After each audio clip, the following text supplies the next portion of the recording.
My name is Skip Federa. I'm the Client Services Director at dotMailer, and I've got Matt McClellan, who's one of our channel managers, with me today. How many people have a mobile phone? How many people have a smartphone? Okay, it's pretty much everybody. I don't know how long you guys have been in business or in the digital industry. Through the whole of the last decade, every year, this is the year of mobile, and mobile is going to kill email marketing. This is the year of mobile, and mobile is going to kill email marketing. You know, it went on and on and on. And guess what? This is the year of mobile, and nobody seems to care or never noticed. You know, here are a load of stats. I'll call out a couple of them in a minute. You know, I think I was thinking about this last night, and the story that came to mind was The Boy Who Cried Wolf, right? Every year was going to be the year of mobile. And now that it is, we're all like, yeah. And I think part of it is, you know, we're all marketers here. We're all digital people. We've all got smartphones, right? And one of the risks, the hazards that we always face is marketing to ourselves. And for so long, you know, we got to have an app. Well, why do you need an app? Well, I don't know. Everybody else has one. We got to have an app. You know, and that was a couple years ago. Now people have gone away from apps. Now it's, well, we got to have a responsive design website. Well, why? Well, because everybody else has one. You know, and you run into this risk of marketing to yourselves and not marketing to your customers. But the reality is that our customers have caught up with us, and in some cases surpassed us. So just a few stats. Consuming email is the #1 activity done on smartphones. And on average, smartphone users check their email 6 times a day. I think that number is soft, to be honest. Now, maybe it's just me. I just switched my phone off because it'll mess up the microphone. It's already making me a little nervous, a little twitchy. 36% of all emails opened were read on smartphones. And my favorite stat, and the marketing department will never let me put it in the presentation because they're like, it's gross. 39% of all consumers will admit to taking their phone into the toilet with them. So there's a whole lot more who won't admit it, right? Before you start thinking about gender biases, the number is a little higher for men than women, but not much. So not only are people reading their emails on their phones, opening their emails on their phones, looking at the emails on their phones, but they've got their phones with them all the time. And this opens up a huge opportunity for us in the email space as a way to capture data. Now, this is very dependent on what you sell, right? You're not going to sell auto insurance over a mobile phone, probably. I was talking to somebody earlier that deals in high-end coins and stamps. Again, probably not the kind of thing you'd buy over a mobile phone. But a lot of purchasing decisions are made with research done through the phone. You know, it hasn't really taken off here, the best I can figure, the best I can determine. But obviously, I'm not from here. You might have guessed that from my accent. And in America, the number of people that literally walk around the shops with their phone, scan a barcode, can I get this cheaper anywhere else? You know, and they're doing it in the shops. So the shops now, I was on holiday in the States in May. Every shop I went into had free Wi-Fi.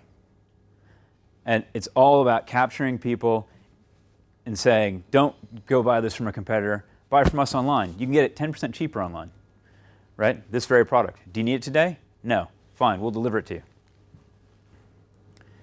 But of course, this all changes depending on the industry you're in. Now, I apologize for a couple things. Trying to think of a polite way to say this. Our marketing department uses this really kind of weird font. It's not a weird font, but it's not a font that everybody has. So frequently, we turn up and none of the fonts look right in the presentation, so we have to go off a PDF, which means I couldn't change this particular chart this morning. So this left-hand side is mobile phones, and the right-hand side is tablets, but the same kind of stats. So open rate, click-through rate, and click-to-open rate. Is everybody familiar with those? And as you can see, it does vary by sector. It's going to vary by your customer base. I'm working with a publisher at the moment their average age of readership is 72. We don't really need a mobile optimized email template for them. We don't really need a website for them, but that's a different story altogether. So it does vary. And kind of going back to this whole notion of stats and this Me Too kind of thing that we do, that we get ourselves into. You know, we do responsive design for email templates. And, you know, clients love them, okay? But a lot of times, you have to ask yourself, why?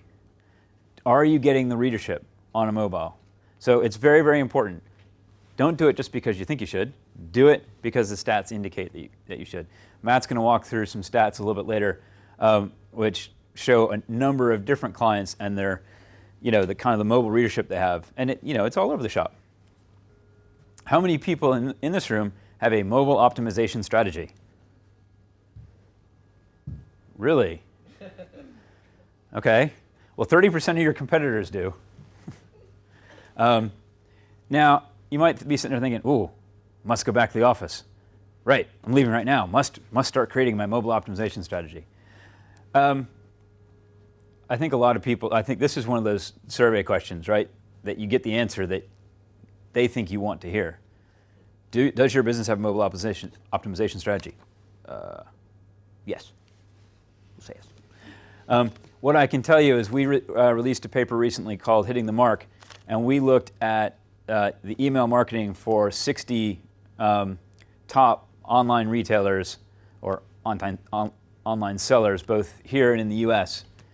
And mobile universally performed very, very poorly. They're not using responsive design. They're not even thinking about designing for the finger. The finger, not the, you know, anyway. You know, doing stupid things. Let's put a list of links really close together. So when you open it on your iPhone, it's sort of like the Google "I'm feeling lucky" button, right? Bang! Look at this. Ooh, didn't expect to see that page. You know, that kind of thing. So the point of this is, you can catch up.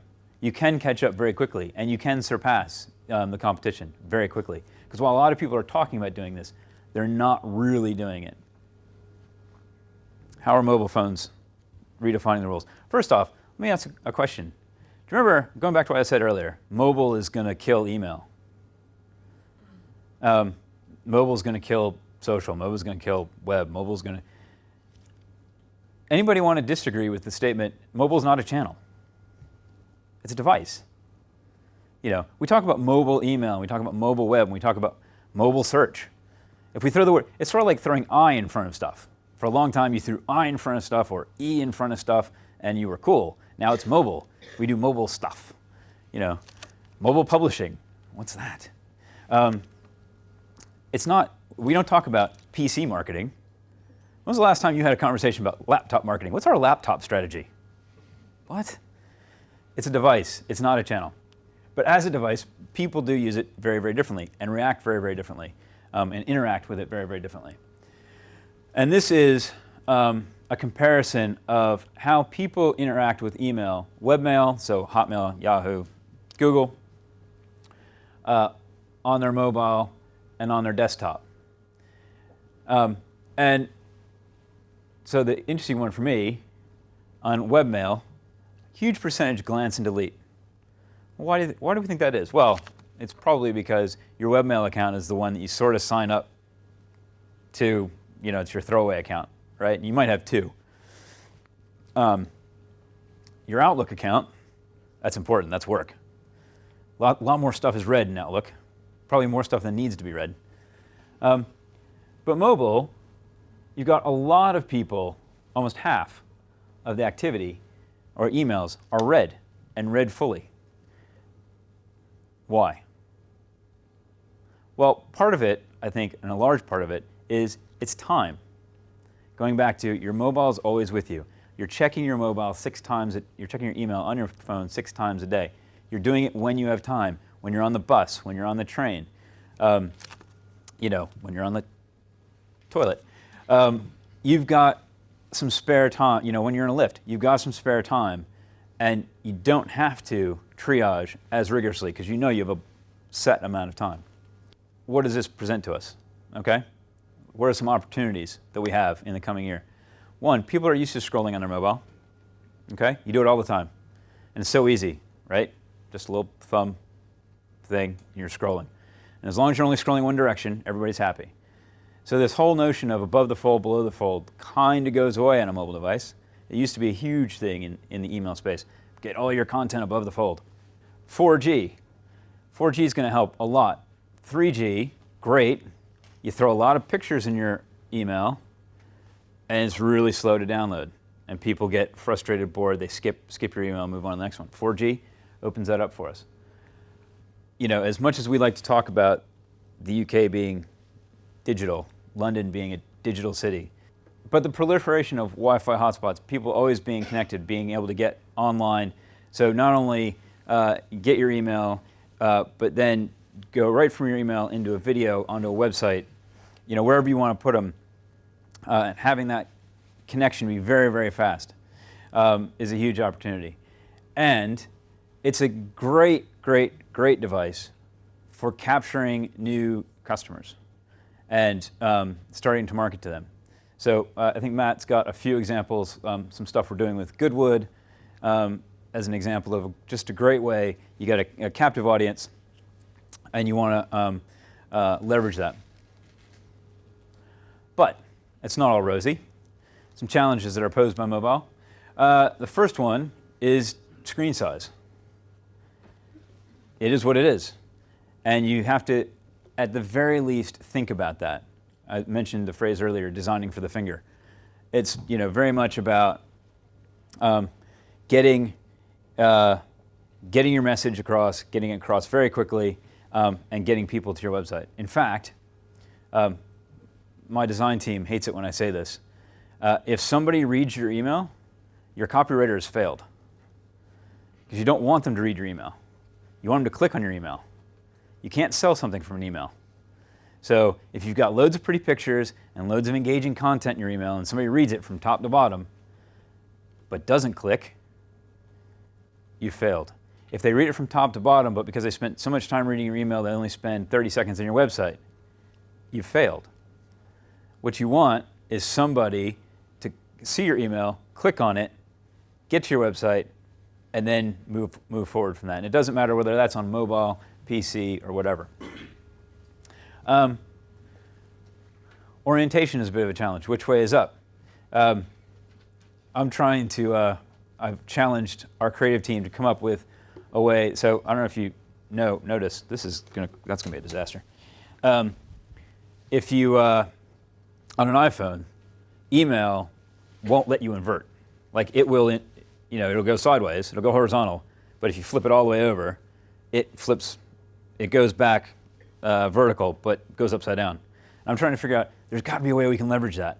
There's got to be a way that using responsive design, we can, like, I don't know, just make an image do something, or make the email template do something cool. So the guys are working on that. We've talked about fat finger syndrome, and we talked about slow load times. 3G is the standard at the moment. Does anybody have 4G? I think I know one person. Two now. I know two people that have 4G. And, we're all tech savvy, tech forward people, right? Like we should be on the bleeding edge. But for a lot of reasons, we're not there yet. So I'm going to hand over to Matt, who's going to show you some practical things on how you can leverage the opportunities that you have and avoid some of the challenges. Just for my own kind of survey, how many people have more than one personal email address? More than two? And greater than three, basically. Okay. It's just an interesting one that I kind of like talking about, because I have my Hotmail for stuff that when you ask for email, sign up, and I don't really want to give you my email address, and you can just send emails to that if you want to. And then obviously the Outlook.com and then the me.com, and that's the one the mother uses, and she can communicate with me on that one to keep away from everything else. But it's what as Skip was saying, it's the devices, but it's also email is a channel, so it's using it effectively.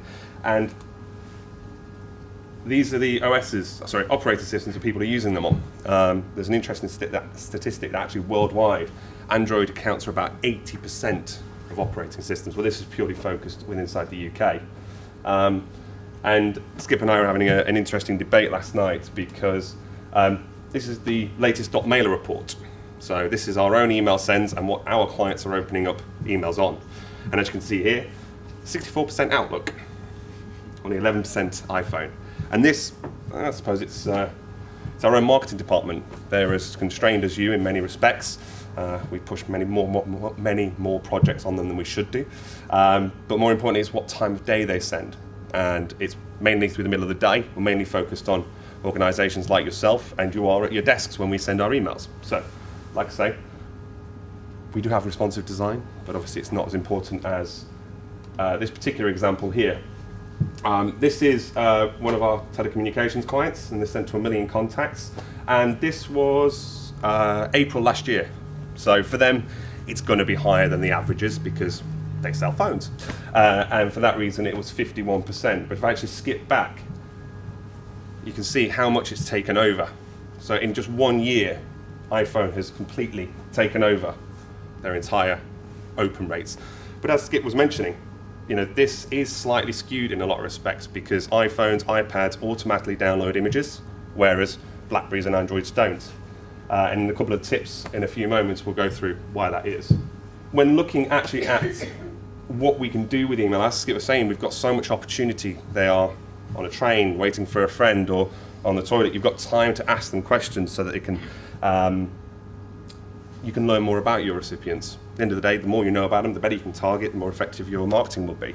And we talk about actually collecting information through surveys, or obviously you can just see what email clients they're opening on down here, but ask them how they want to be communicated. Do they not want to be emailed? Do they want to be sent text messages? Ask your audience actually how they want to be engaged. This entire area is focused on how to collect data, your customer touch points, where they actually engage with you and your brand and what channels they do so. This is just a quick example of dotMailer. So when you sign up for a trial account, these are the communications that we send, and this is how we change those communications based on your activity. So if you log into the system, you don't log in, we change the message of communication, we do so. And this was us sitting down, big piece of paper moment, and going, this is an action, this is what they've done, and this is what we want to send them to try and engage them to do so. So like I was saying, this is an entire section that we do on data collection, touch points, and obviously your customer journey. The area that I really want to focus on is Crystal Palace. Yes, we are based in Croydon, and two of our directors are big Palace fans, so naturally we work with Crystal Palace. And they leverage the opportunity whereby, hi, I've got 20,000 people sat in my stadium. Do you know what? They're sat there, they've got the mobile phones, we can capture data. And we used it to text in your email address to a short code, and you'll be entered into a competition. And this competition, if memory serves me right, was it varied throughout the year. So we changed it every home match. But sometimes it was present the man of the match award on the pitch or outside the dressing room, or win the game ball or whatever. So great example of how you can leverage the fact that you trapped them. They're going to be there for a good hour and 45 minutes. You've got an opportunity to collect more data. Another example, we worked quite closely with Jersey Tourism, and they wanted to understand how they could leverage the opportunity of, okay, so they're coming to the island, we want to know what time they arrive, when they've arrived, how long they're staying for. And there was a couple of different opportunities that came about from it. They're going to the hotel's going to have Wi-Fi, ask them a couple of questions. We know your date of check-in because you're filling in the survey to get the Wi-Fi. Secondly, how long are you staying for? If it's staying for more than 3 days, you can target them with other promotions and offers or activities or entertainment that's over a period of days. If they're there for one night, you've got a business customer. And a business customer you can turn to a personal customer just by the targeted communications that you send. Again, you trap them, you can use these as opportunities. Following on from the example from Crystal Palace, they actually got us to do a viral campaign. And this was, I'm sure everyone knows the song, Call Me Maybe. Sing it. Later, a couple of glasses of champagne and I will. And this was very successful. I think it's 1.5 million hits during this campaign, which was over a period of a few weeks. Fantastic example of taking a database and using that database to grow both the presence of the club, but also to increase readership and increase subscriptions to their newsletter. So we've kind of been talking more and more about this responsive design and what is responsive design. Responsive design essentially helps you deliver content specific to device. So it allows you to tailor, if this device, then show this. That's all it is. And wonderful Wikipedia example of that, basically. Mobile is a great opportunity to optimize the experience that someone has. So that, like Skip was saying, you've captured them in an area that they've got a bit of time, hopefully, and you want to deliver content that's short, quick, gets them clicking the email, and gets going through to your website. The other benefit of it is we're talking about mobile. Mobile isn't just these little devices anymore. We also have iPads and Kindles and what's the newer Nook? You can tell I'm up on my devices. They're great different screen sizes, so again, showing different content. iPads are fantastic, and when you rotate them, you get more screen size. But as Skip was mentioning, you've got opportunity for people to scroll. So they don't have this problem we normally with desktops, where people will have their viewing pane and it might be squished like this, like mine is, or right at the bottom, and someone will have to scroll through your messages. Unfortunately, Androids and Blackberries don't download images automatically, so really important that you have that alt tag with a relevant message in it. And that's also good for screen readers. So those people that are hard of seeing, unfortunately, they can't see the wonderful images that you've spent time debating and having arguments about in the office. And for that reason, that alt tag is very important in making sure that they understand the message that you're trying to convey. And here's a couple of examples and how one content block could be shared across different areas. So we can hide certain versions, we can stack sections on top of each other, or remove them entirely.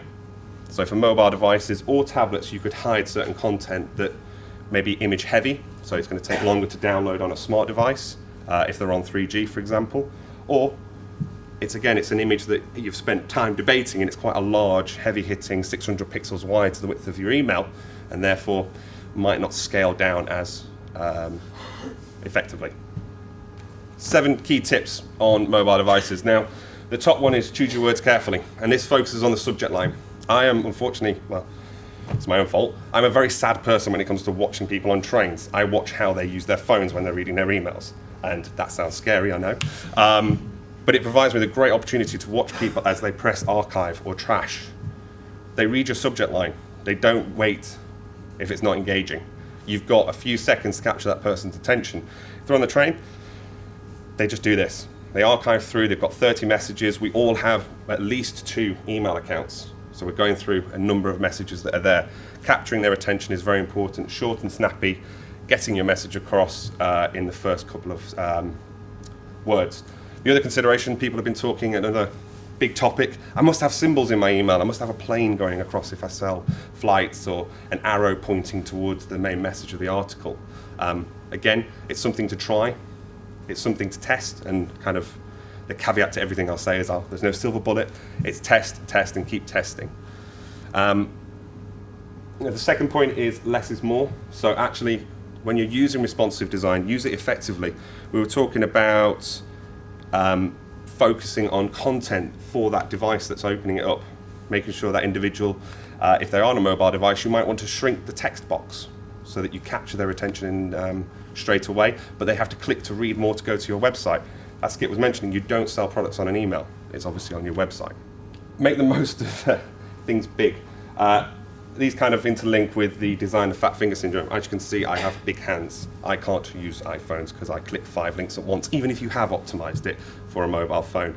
Consider the recipients and how they're going to be opening it. The calls to action within your email shouldn't be images, they should be text boxes so that you can wrap it around the whole area, and also make it really easy for me to click. I think it's 42 pixels is the optimum, so a minimum of 44. For me, please, can I have 60? Seriously. Larger fonts are very important. As you saw at the start, we had a problem with our own fonts because we use Bliss. Make sure you use web-safe fonts so that they can be used on presentations. But also within your emails as well, consider the individuals. They're not going to have every font, unless we're in this room here today. Also use larger fonts. Again, you've got a short space of time to capture their attention, but secondly, it's easier to read. And if it's easier to read, you'll engage them longer.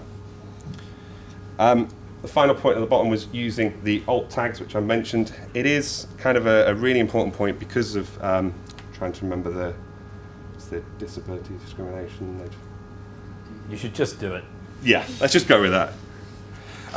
There are over 2 million visually impaired people in the UK, and that number is expected to double by 2015 or no 2020, I think. So just do it. It's just nice. Fantastic. The last mile is you've done all this hard work, you've got your email, you've decided that responsive design based on your statistics is the right route for you to go down. They get to your website and it's not optimized for mobile. Again, follow your customer journey. I joke about, well, my housemate hates me and many of my friends do, because I go home with examples and say, what do you think of this? And I get them to give me critique on it, because at the end of the day, they're the audience we're trying to target. But ultimately, they've not been sat there deep in it for the entire day, week, or month with that client going over the kind of finer points that many people won't notice. And they are the best critics of your work. And so we had a long chat about the various things that we could do with Goodwood. Again, they have over 170,000 people trapped in an area watching the Festival of Speed next weekend. These people aren't going to have cell phone reception because you're in the middle of Chichester. You don't get cell phone reception in the middle of a field. And so for that opportunity, you have to provide Wi-Fi. Previously before, it was lots of different Wi-Fi spots. And this year, if anyone's attending, no, wrong audience. They will be providing Wi-Fi across the entire estate. You will sign in, you'll put your email address in, you'll go into a database, and they will capture that. They can then, I think there's an automatic trigger going out of the back of it, and they're doing a variety of different items, whether or not you're a member already, you're already on the database, and you're not on the database, and targeting content. But again, this exercise is purely around, I've bought a ticket, but I bought 3 tickets because I have 2 friends. They want to capture those 2 friends, because obviously they're interested in the Festival of Speed, and they have another event coming up in September. You want to grow the database of people that they want to target. Their audience is there for 3 days. I'm going to keep these bits short and sweet. Test. That's pretty much what I say 50 times a day. Just keep testing it. There's no silver bullet, but ultimately there's lots and lots of different devices. For anyone that is as sad as me, iOS 7 is coming out for iPhones. In the next couple of months. We are testing it internally and seeing how it's going to respond. These considerations for not just a new device from Apple every 12 months that I queue up for many hours to get it on the first day, but ultimately they change their software, their operating system, how emails engage, how text messages. That's just one device. You now have Blackberries, Androids, and a variety, and Nokia Symbian. You then have different email clients, Outlook, and Lotus Notes, for example. These are all considerations how your email is going to look. Depending on how it looks is the first impression, and therefore will govern how they're going to engage with your marketing. This is the tools inside dotMailer, so you can quickly send it off to a third party to test it, and that will go through. And finally, I'm just going to quickly run through a couple of examples. So we've been talking about how amazing this responsive design is, but how does it actually look? So this is the air conditioning company Daken. Nice and simple, and as I was saying, they've hidden all this wonderful graphics over here.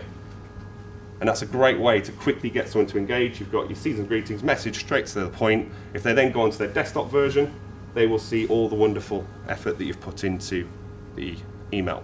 Now, if that was sent from ours, 65% of recipients will get the desktop version, but we've still catered for that 11% over here. ITV Studios, great opportunity. They've got lots and lots and lots of images. They want to show off the shows that you're watching. Unfortunately, image heavy doesn't play well when we're sat there on a train and you've got 3G reception. It's going to take a week to download. And for that reason, they've shortened it out, kept it snappy, kept the branding here at the top, and gone straight into the main message without going below the fold. Again, we're happy to scroll on mobile devices, but it's still a nice consideration. Finally, Rico. they want you to keep the branding exactly the same, but they kind of just squished it down. So rather than letting the phone or the device, squish it down for them, they've got a responsive design that does it, so they can control the branding and how that's going to display. And then finally, e-consultancy. Does anyone read the consultancy's Daily Pulse? Yep. It's fantastic. Because of your preferences and all of our different preferences, there's thousands of different permutations of this particular email, and it's using very complex dynamic content, which is quite easy to do actually. But more importantly, if I'm on my mobile device, I still want that content, and I want it to squish. And as you can see here, they've got the key information, which is their seminars, their dates. I think it's called their Festival of Marketing, which is coming up in October, which I don't know if anyone's seen. They're keeping those key dates, and when you click that, it automatically opens a calendar invitation that you can save into your device, or obviously onto your desktop. But for them, having that content displayed front and center is very important. We have a mobile white paper called Mobilize, and you can grab it from that URL there. Just to wrap up, there's loads and loads and loads of stuff you can do to optimize your email for mobile. It's something you need to be looking at. You need to, first of all, understand your stats. Who are you sending to? What are they opening your emails on? And if they're opening it on a mobile device, start to think about, do we need a template that uses responsive design? Even if they're not, even if your stats don't warrant a responsive lead designed template, start thinking about how can we change the template, design it for the finger, make it easy for people to use, easy for people to read. And then taking it one step further, everybody's got their device in their pocket, in their hand, in their handbag, all the time. I come from a land where more people will, hand on heart, claim to have been abducted by aliens than have a passport. So I always take news from America with a grain of salt. But there's actually this kind of big thing sweeping Facebook and stuff in America at the moment about this young woman who unfortunately developed breast cancer, and she's blaming the fact that she carries her mobile phone in her bra that's like her thing. Carrying my mobile phone in my bra has given me breast cancer, which is tragic in so many different ways. But the point is, it's with us all the time. It's there on the bedside table at night. It's there in our pocket. It's there in the handbag. It's there in the loo. So it's a great opportunity to use it to get data from your customer or potential customer. And that's the untapped potential, I think, that we need to look at this year. We are running up on time. And as Matt said, we don't want to get yelled at. So I think we'll just pass over. We're going to be around on the break, so feel free to come by and ask us any questions that you might have. And thank you for your time. Thank you.